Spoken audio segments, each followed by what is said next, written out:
اس کے بعد صاحب تفسیر مظہری علامہ قرطبی کا قول نقل فرماتے ہیں کہ ہر ایک کے اعمال نہیں تولے جائیں گے، بلکہ اس کے تفسیر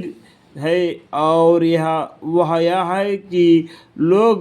بغیر حساب جنت میں جائیں گے۔ دیکھو بہت سے لوگ ایسے ہوں گے بغیر حساب کتاب کے جنت میں ایسے ہی چلے جائیں گے کہ جن کو دوزخ میں بغیر حساب حشر و میدان قیامت ہوتے کی ہی جانے ہوگا۔ دیکھو اللہ تعالیٰ کے نیک بندے ایسا ہے جو اللہ کے راستے میں شہید ہو گئے، ہمیشہ اللہ اللہ کرتے پھرتے اٹھتے ہمیشہ اللہ اللہ کر کے زندگی گزارا، ان کے نیک اعمال یا بد اعمال کا بھی کوئی بھی تول نہیں ہوگا، بغیر حساب کے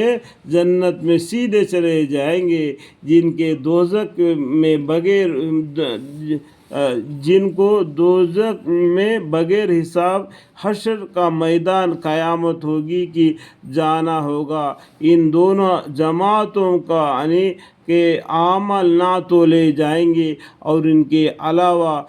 باقی مومن کے کافروں کے اعمال کا وزن ہوگا۔ کچھ لوگ سیدھا جہنم میں چلے جائیں گے، کچھ لوگ سیدھا جہنم میں چلے جائیں گے۔ یعنی حشر کا میدان کا معاملہ کیا ہے، کیسا ہے کہ وہ میدان حشر جو حدیث لکھے ہوئے اس کو پڑھنے سے بھی معلوم پڑ جائے گا کہ میرے پڑھنے میں بھی تھوڑا سی بھی غلطی کہیں ہوتی ہے تو مجھے معاف فرمائے۔ صاحب تفسیر میں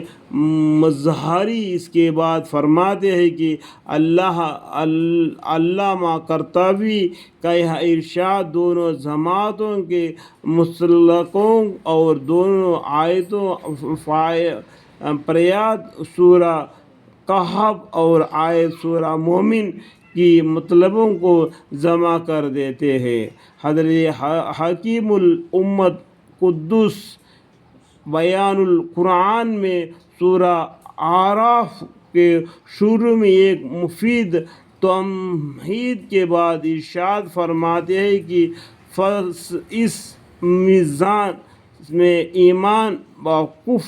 کفر بھی وزن کیا جائے گا اور اس وزن میں ایک پلٹا خالی رہے گا اور ایک پلٹے سے اگر وہ مومن ہو تو ایمان اور اگر کافر ہو تو کفر رکھا جائے گا۔ جب اس تول سے مومن کے کافر الگ الگ ہو جائیں گے تو پھر خاص مومن کے لیے ایک اعمال کا وزن ہوگا، اور جس کے در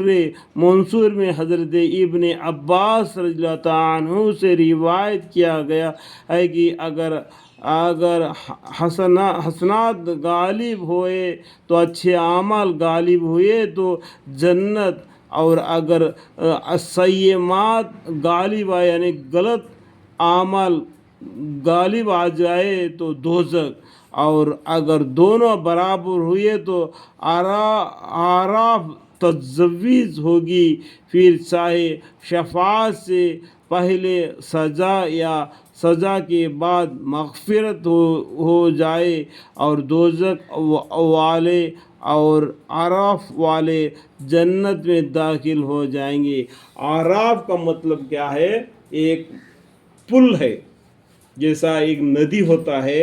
اس کو پار کرنے کے لیے اوپر سے ایک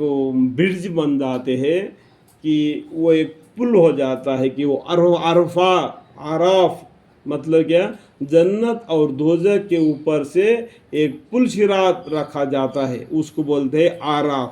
اس کے اوپر سے ہر آدمی کو اپنے اپنے نام اعمال لے کے گزرنا پڑتا ہے۔ وہ بال سے باریک تلوار سے تیز ہو جاتا ہے، جیسے جیسے نام اعمال ہو جائیں گے ویسے ویسے ان کی وہاں پر سے گزارا ہوتا۔ اللہ تعالیٰ سب کو سمجھنے کی توفیق عطا فرمائے، آمین۔